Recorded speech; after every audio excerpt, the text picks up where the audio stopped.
Dangerous दुल्हन की खुल गई फाइल।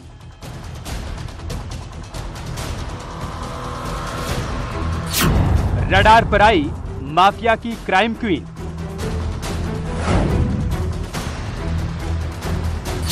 बंदूकबाज बेगम कैसे बनी लेडी डॉन।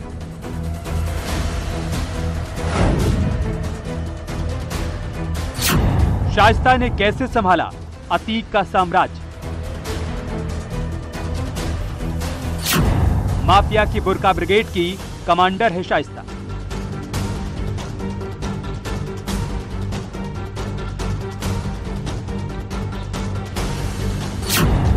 डॉन मारा गया, माफिया देवर मारा गया, शूटर बेटा मारा गया, मारे गए तमाम शूटर। यानी बड़े बड़े एसटीएफ से बच नहीं पाए, लेकिन जिसने पुलिस को भी चकमा दिया वो नाम है शाइस्ता परवीन,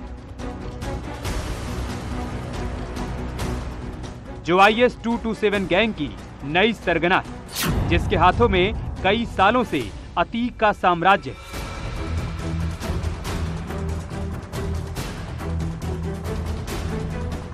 आखिर वो कहां गायब हो गई? धरती निगल गई या आसमान में समा गई? जिस लेडी डॉन को कोई नहीं ढूंढ पा रहा, उसके किस्से, उसकी सोच, उसकी साजिश बड़ी ही खूंखार है। आज हम आपको अतीक की बुर्का ब्रिगेड और उसकी नई आका शाइस्ता की पूरी कहानी बताएं।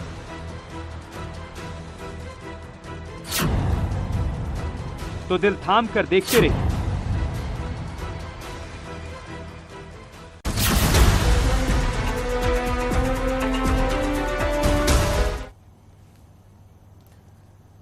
लेडी डॉन शाइस्ता परवीन, जिसकी तलाश पुलिस करीब 2 महीने से कर रही है, लेकिन अभी तक उसका सुराग नहीं लग पाया है।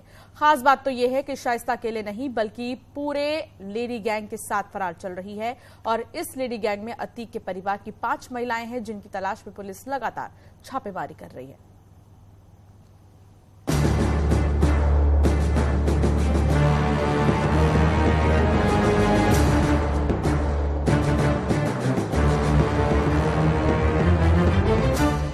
अतीक के लेडी डॉन की वो लेडी गैंग, जिसकी तलाश में यूपी पुलिस और एसटीएफ दिन रात मेहनत में जुटी है। ड्रोन से तलाश की जा रही है। स्पेशल प्लान के तहत हर उन इलाकों में पुलिस घूम रही है जहां छिपने की आशंका सबसे ज्यादा है।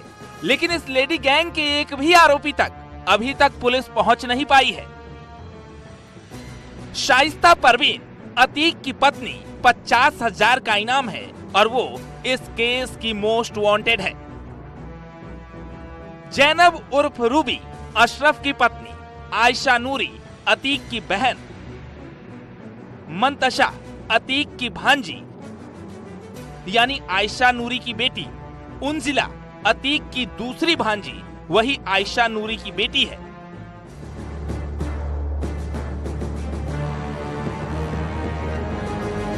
खास बात यह है कि सभी बुर्के में रहती है और यही वजह है कि इन तक पहुंचने के लिए पुलिस को कड़ी मशक्कत करनी पड़ रही है।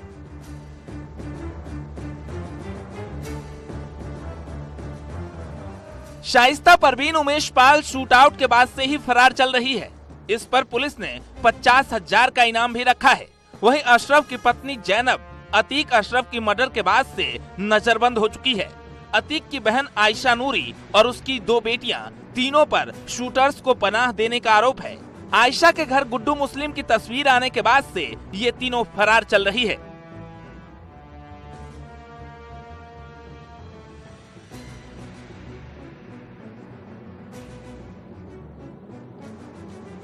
अतीक की भांजी मंतशा और उंजिला की भी तलाश पुलिस कर रही है।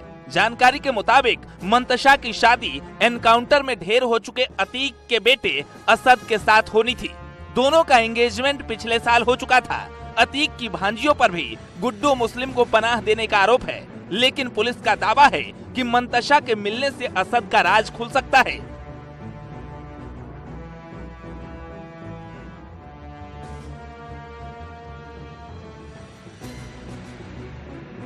क्योंकि वो उसकी मंगेतर रह चुकी है, ऐसे में उसे उमेश पाल मर्डर की जानकारी हो सकती है। हालांकि आयशा नूरी ने प्रयागराज की CGM कोर्ट में सरेंडर करने के लिए अर्जी भी दी है, लेकिन पुलिस लेडी गैंग के 5 महिलाओं की तलाश कर रही है जो अतीक के अपराध के शागिर्द हैं। Bureau report, news 18।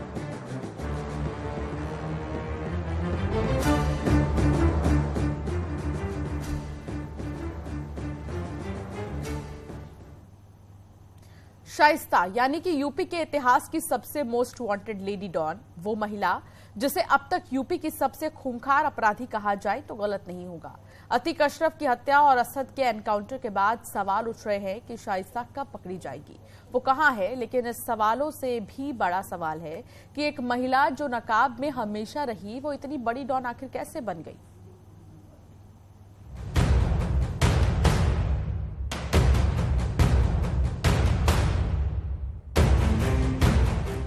अतीक ने अपने आतंक की जो दुनिया बनाई थी, उस कहानी के सिर्फ 2 ही किरदार थे। एक था अतीक किंग और दूसरी Shaista crime queen. Mafia Atiq Ahmed और अशरफ की हत्या के बाद जिन चेहरों की पुलिस को सबसे ज्यादा तलाश है, उनमें 2 नाम सबसे ऊपर बताए जा रहे हैं। पहला नाम बमबाज गुड्डू मुस्लिम का है और दूसरा नाम माफिया अतीक अहमद की पत्नी शाइस्ता परवीन का। गुड्डू मुस्लिम की लास्ट लोकेशन उड़ीसा के पुरी में मिली थी, लेकिन पुलिस शाइस्ता परवीन की लोकेशन तक ट्रेस नहीं कर पा रही है, जिससे यह पता चलता है कि माफिया अतीक अहमद की पत्नी शाइस्ता बेगम कितनी शातिर है। शाइस्ता पर अब 50,000 रुपए का इनाम है। पूरी यूपी पुलिस और एसटीएफ लगातार शाइस्ता के पीछे लगी है। पुलिस के सामने इस वक्त सबसे बड़ी चुनौती यही है कि वो शाइस्ता परवीन को खोज निकाले। प्रयागराज से 70 किलोमीटर दूर कौशाम्बी में ड्रोन से शाइस्ता की तलाश की जा रही है, लेकिन ना तो शाइस्ता का कोई सुराग मिल रहा है और ना ही उसकी कोई लोकेशन। ऐसा कोई क्लू भी नहीं मिल रहा जिससे उसकी तलाश पूरी हो सके। शाइस्ता गैंग की नई कमांडर है और उसने शूटर्स के अलावा अपनी बुरका ब्रिगेड तैयार कर ली है। शाइस्ता की बुरका ब्रिगेड में जैनब फातिमा यानी अशरफ की बीवी, आयशा नूरी अतीक की बहन और उंजिला नूरी यानी अतीक की भांजी भी शामिल है। अतीक के बाद शाइस्ता इसी लेडी गैंग के दम पर अपना साम्राज्य चला रही है, लेकिन शाइस्ता की क्राइम क्वीन बनने की कहानी काफी पुरानी और खौफनाक है। Bureau report, news 18।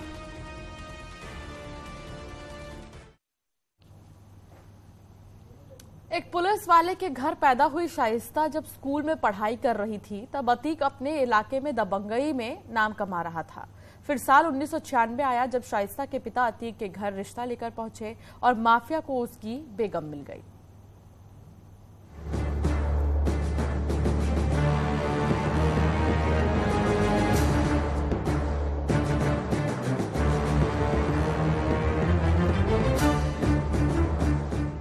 साल 1972, दामोपुर गांव, प्रयागराज। पुलिस कांस्टेबल फारूक के घर पर एक बच्ची का जन्म हुआ। नाम रखा शाइस्ता परवीन। वो 4 बहनें और 2 भाई हैं। शाइस्ता उनमें सबसे बड़ी है। 8 लोगों के परिवार में सिर्फ पिता ही कमाने वाले थे। जैसे तैसे मेहनत करके वो अपने सभी बच्चों की पढ़ाई लिखाई करवाती। शाइस्ता बचपन से ही पिता के साथ थानों में बने सरकारी पुलिस क्वार्टर में रही। प्रतापगढ़ में ही शाइस्ता का बचपन बीता और यहीं पर शाइस्ता ने अपनी शुरुआती पढ़ाई लिखाई भी की। शाइस्ता के साथ ही उसके भाई बहन भी पढ़ते थे। शाइस्ता के 2 भाइयों में एक भाई पढ़ाई के बाद मदरसे के प्रिंसिपल भी बने, तो दूसरा भाई इलाहाबाद हाई कोर्ट का अधिवक्ता बना। इधर अतीक के पिता तांगा चलाते थे। घर में पैसे कम थे, लेकिन उन्होंने अपने सभी बच्चों की पढ़ाई पर पूरा ध्यान दिया। लेकिन अतीक 10वीं फेल हो गया। उसके बाद उसने पढ़ाई पूरी तरह छोड़ दी। दूसरी तरफ शाइस्ता पढ़ाई में अच्छी थी। उसने ग्रेजुएशन किया है। पढ़ाई के बाद वो घर का कामकाज भी देखती थी। साल 1996, प्रयागराज। शाइस्ता अब 24 साल की हो गई थी। इस वक्त अतीक जुर्म के अलावा राजनीति की दुनिया में भी बड़ा नाम हो गया था। शाइस्ता का परिवार अतीक के परिवार के पास रिश्ता लेकर गया। दोनों परिवारों की एक दूसरे से पहले जान पहचान थी। शाइस्ता बातचीत में तेज तर्रार थी। इसके साथ ही अतीक से ज्यादा पढ़ी लिखी भी थी। यही वजह थी कि अतीक ने रिश्ता मंजूर कर लिया। 1996 के अगस्त महीने में दोनों की शादी हो गई। अतीक और शाइस्ता के कुल 5 बच्चे हैं। सबसे बड़ा बेटा उमर, जो लखनऊ जेल में है, फिर अली, जो नैनी जेल में बंद है, असद एनकाउंटर में मारा जा चुका है। अजम और अबान बाल सुधार गृह में।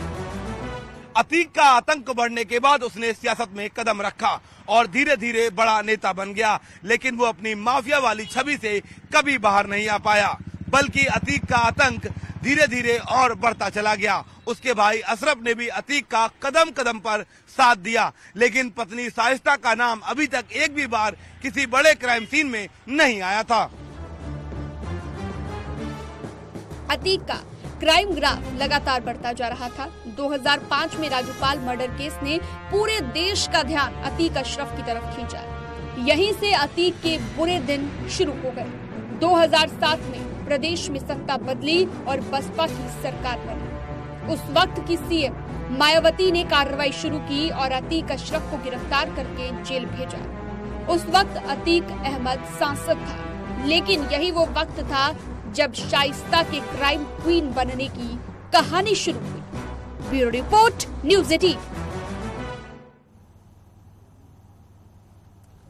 माफिया अतीक अहमद की पत्नी शाइस्ता परवीन के बारे में नए नए खुलासे हो रहे हैं। अब तक शाइस्ता के जितने भी वीडियो सामने आए हैं उसमें अतीक के शूटर और गुरगेज शाइस्ता के साथ परछाई की तरह दिख रहे हैं।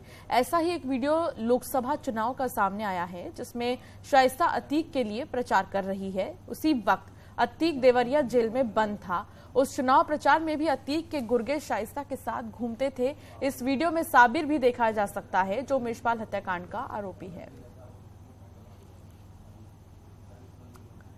2012 में सरकार बदली तो अतीक जेल से बाहर आया। सपा की सरकार बनी तो दोबारा वही रौब दिखने लगा। 2014 में सपा ने उसे श्रावस्ती से चुनाव लड़वाया, लेकिन वो हार गया। फिर 2017 में सूबे की सत्ता बदली, योगी आदित्यनाथ मुख्यमंत्री बने तो माफियाओं के बुरे दिन शुरू हो गए। इधर अतीक जेल में गया और उधर शाइस्ता के क्राइम क्वीन बनने की असली कहानी शुरू हो गई।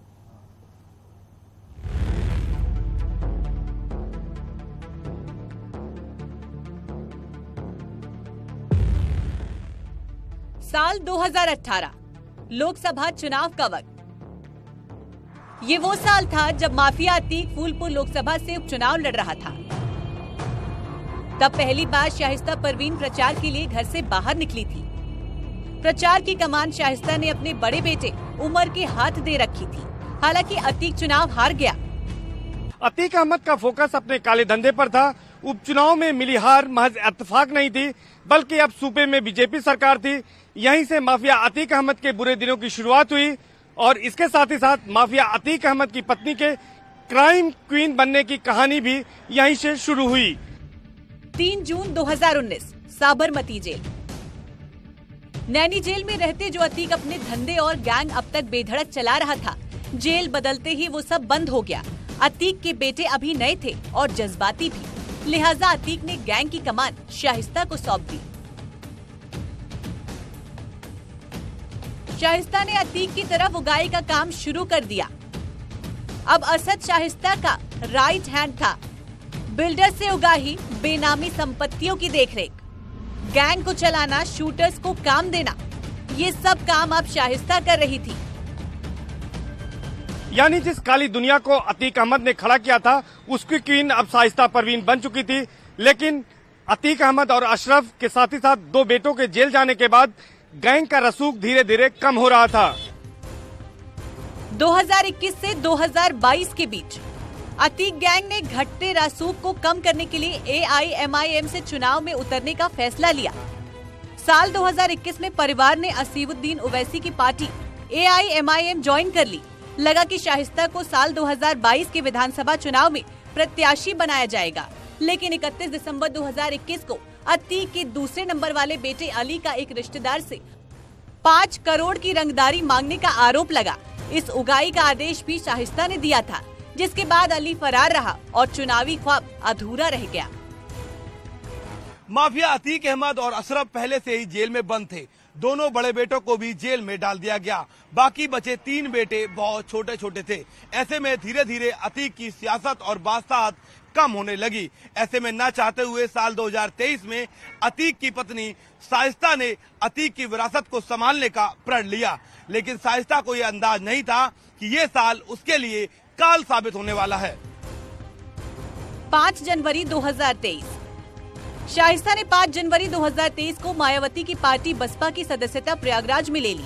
इसके बाद वो बसपा की टिकट से मेयर की उम्मीदवार की तैयारी करने लगी। शाइस्ता को पूरी उम्मीद थी कि बसपा के टिकट पर वो प्रयागराज की मेयर बन जाएगी, लेकिन उसकी इस ख्वाहिश के साथ साथ IS 227 गैंग चलाना भी शाइस्ता की जिम्मेदारी थी। इसी बीच अतीक के खिलाफ उमेश पाल अपहरण कांड का फैसला करीब आने का वक्त हो गया और शाइस्ता को लगा कि अगर वो उमेश पाल को रास्ते से हटा दे तो खेल गैंग की दहशत फिर से जिंदा हो उठेगी। साल 2023 की शुरुआत के दिन अतीक गैंग ने अपनी बादशाहत कायम करने और सबक सिखाने के लिए राज्यपाल हत्याकांड के गवाह उमेश पाल को रास्ते से हटाने की साजिश रच डाली। इसी प्लान को खुद शाइस्ता लीड कर रही थी। एक तरफ शाइस्ता बाहर बैठकर पूरी प्लानिंग कर रही थी और दूसरी तरफ अतीक अहमद जेल के अंदर बैठकर शूटर जुटाने में लगा था और कुछ दिन में ही पूरी प्लानिंग हो गई। बाद में पता चला कि उमेश पाल हत्याकांड में सीसीटीवी फुटेज में जो शूटर्स दिखाई दिए थे, उन्होंने शाइस्ता से कुछ दिन पहले ही मुलाकात की थी। 24 फरवरी 2023 प्रयागराज। अतीक की लेडी डॉन के प्लान के मुताबिक उमेश पाल को दिन दहाड़े गोलियों से भून दिया गया और यहीं से शाइस्ता ही नहीं, अतीक के अंत का काउंटडाउन भी शुरू हो गया। पुलिस ने पहले असद को एनकाउंटर में मार गिराया, फिर अतीक और अशरफ की हत्या कर दी गई। यहाँ रुकना होगा एक ब्रेक के लिए, आप बने रहिए।